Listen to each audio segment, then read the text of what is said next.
Hey, what's up guys, it's Graphic Phoenix back with another video today, and today is Christmas 1st, so we have to do the reptile room tour together. Let's do that right now. We have Bowser and Stella in here.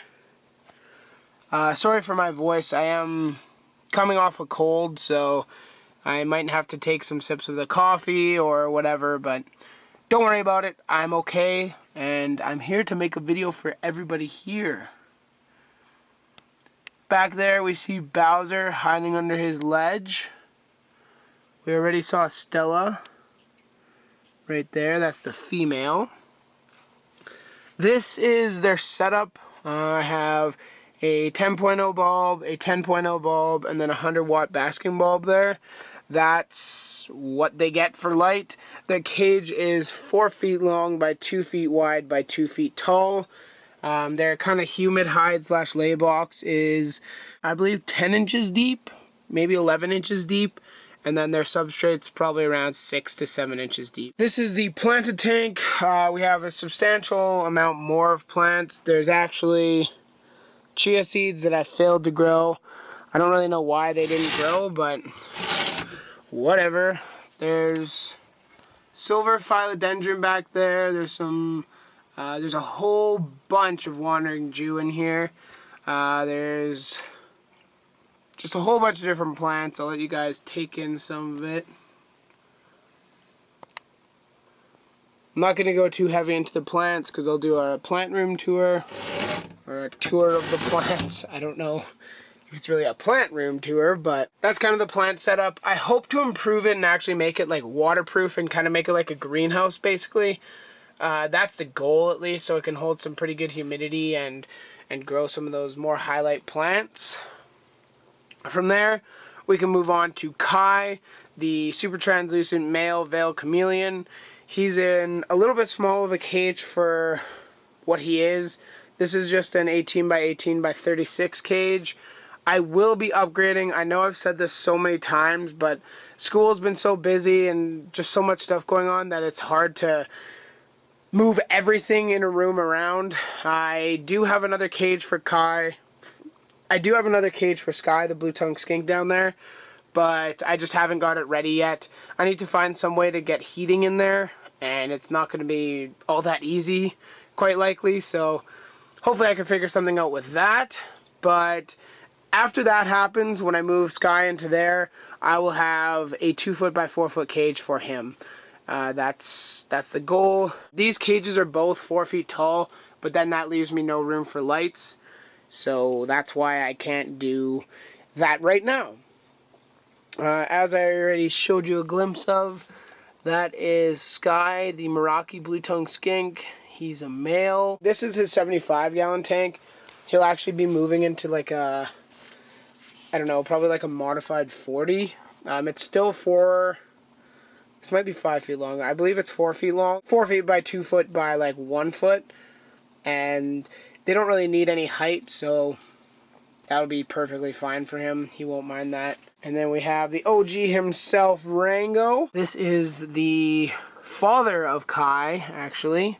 He's doing wonderful. He has a 2 foot by 2 foot by 4 foot cage with a big old umbrella plant in there and then some vines that are basically screwed into the roof. That's how you want to provide ledges for them. What I do is unscrew the cage, shove like the thin part of the vine through it, and then screw it back together.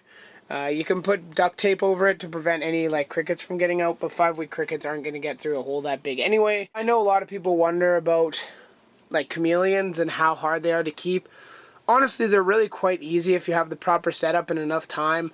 They have a bad rap for being super aggressive, but neither of mine are aggressive pretty much whatsoever. Like, I can go in there and grab them and they might put up a little bit of a bluff, but they're not going to bite me or anything like that. From there, we can move on to the shell man, which hasn't been fed today yet. I mean, it's only like 10 a.m., so I know that he is starving, but he can do the booty dance. Oh, Sheldon, you're so funny, girl. Even though you're a guy. Too funny. But we know what time it is. Just got to clean him off a little bit. I recognize he's a little dirty, but 455 grams. Last month he weighed 452, so he is growing a little slower now. He has slowed down since it's a little cooler in my room. Not by a heck of a lot, but it is a little bit cooler. This tank is homemade, super duper easy to make. I think I maybe paid like $40 or $50 to make this cage. It's basically like liquid nails or just like the silicone caulking gun glue. And I just cut the H-core plastic or corrugated plastic to size, glued it into the tank. There's also some on the bottom as well. And I then siliconed all the seams with some black silicone. And that's just to keep it waterproof, because I'm pretty much due for it. Next time I go to the garden center, I'll be picking up another bag of topsoil, which is actually what I keep them on. That's organic topsoil. There's no perlite or anything. There are some rocks in it, but he's kind of learned not to eat those. He used to eat them, or try to eat them a lot when he first came in, but like a rock like that. I know I've been saying that I'm going to be planting this bromeliad in there, but I just haven't yet. He uses so much space. Like, I'd probably have to take this out and then just plant it like here, something like that. He doesn't really use this anyway, so I could easily do that. He does like his little hut under there, though. I could stand a little bit of adjustment. But he's an awesome tortoise. If you guys do the research, I strongly recommend you get one, just because they're so personable. They're so awesome. They live forever, and they're your best buddy. He'll come out. He knows my voice. When I walk into the room, he'll come out. Like, normally he sits back there and hides, and then when I come into the room, he like perks up and sticks his head out, and he's like, "Hey, what up, G?" The hibiscus dead. It's been dead forever. I really should clean that pot out. We have some good moss growing in there. Get under the light. Some nice good old moss in there, looking fresh. That's actually going to be, that's actually going to be for some of the new dart frog tanks that I have coming. There's some more moss in here. I think this is mostly dead, but I'm not really sure. Yep, definitely dead. Well, I guess I can toss that. I like to save those containers, though, because they're useful for many other things, such as growing moss from the tank that I have, from the shrimp tank. Those are some of the cuttings that I took, and I just threw it in some water and put it under some light. It's actually growing pretty well, so that works for me. There's a miniature orchid there. I'm going to stand up here and just do a really quick update of what's up here. Ooh, this guy doesn't look like he's doing so hot. But everything else up here is doing pretty well, I believe. Coffee plant could use a little bit of water. Doesn't need a lot. There's a, I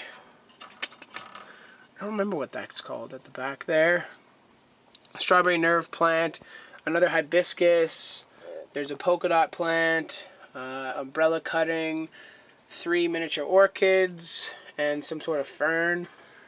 I guess I'll just use my phone for this, but this is the Ventrimaculata Borgia Ridge, and as a little bit of a treat, I'm pretty sure they laid a clutch of eggs. As you can see right there. Not sure how many of those are fertile. Actually, it looks like a couple of them are. So that's awesome. Their tank, I still hate, as all you know. I have talked to my mom a little bit of just getting a couple new frogs for that tank, which I'll show you in a minute, rather than just moving these guys. That way I can have 3 tanks full of dart frogs. And I do have another tank that I'm going to like customize and do for these guys first. These will be the first to move. I don't see any of them, just because how the hell do you think you could see something through that? Not very easily, I can promise you that. And I'll be moving those guys, so hopefully that'll be soon, like after finals. I might start that tank soon, but it definitely won't be done right away because I have finals coming up and those are more important than dart frog tanks. I'm thinking of getting either a pair or trio of the Epidobades, Santa Isabella. I believe it's Epidobades anthoni. Santa Isabella. We have a couple of them at work for a good price, so I might just scoop those up. I'm going to have to talk to my mom again. She said not right now, so I don't know what that's supposed to mean. Other than that, the Rantomea reticulata have been doing quite well. They have laid some eggs. Unfortunately, those eggs have been infertile and just haven't really done anything, so I'm hoping they kind of get their act together and lay me some nice eggs. Of course, I don't see them. I really don't mind the way this tank looks. The drainage is not ideal, but everything else in the tank looks quite good. All those, here we'll just open it up so you can see the true colors. They're all starting to come back with colors. Like I got these and they were all just plain green because I guess the light that the guy before me who had this tank had was not adequate for the growing. Right now I actually have a Phoenix Fudre on there and it's doing ridiculous. Well, there's one other exciting thing to talk about, and that is, oh hey, he's out. Dope. That's actually exciting. I didn't know he was out of the egg. That is Rantomea ventriculata Borgia Ridge tadpole. Unfortunately, there is a dead egg in there, but I'll be taking him out and making a video about it, setting him up in, I'm not sure whether I'm going to use one of these or if I'm going to use this. I think I'll use the other one just because it's a little bigger. But I'll be making a video right after this, I guess. So stay tuned for that. That'll probably come, I don't know, either the weekend or like the next Tuesday or Wednesday, something like that. I would show you the tank. You can kind of see how it's doing. After its major trim, it's again already starting to grow back. The shrimp are having a blast in there. I have seriously debated shutting this tank down. I just haven't done it yet. Like, I would need to basically sell it first. Like, if somebody really wanted it, I'd sell it. But if not, I might as well just keep it for now. If I plan to expand my dart frog collection, which I really hope I can, I really, really want some of the Ophaga pumilios. They are so sweet, but it's so time consuming to breed that they are $150 a pop here. So yeah, not something I'm really willing to spend my money on just right now. Maybe this summer when I'm making some more money I will, but certainly not right now.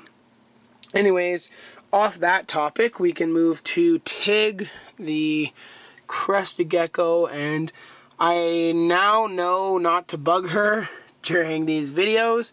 If you haven't seen, I believe it was the August Reptile Room Tour. I'll link it down below, whichever one it is.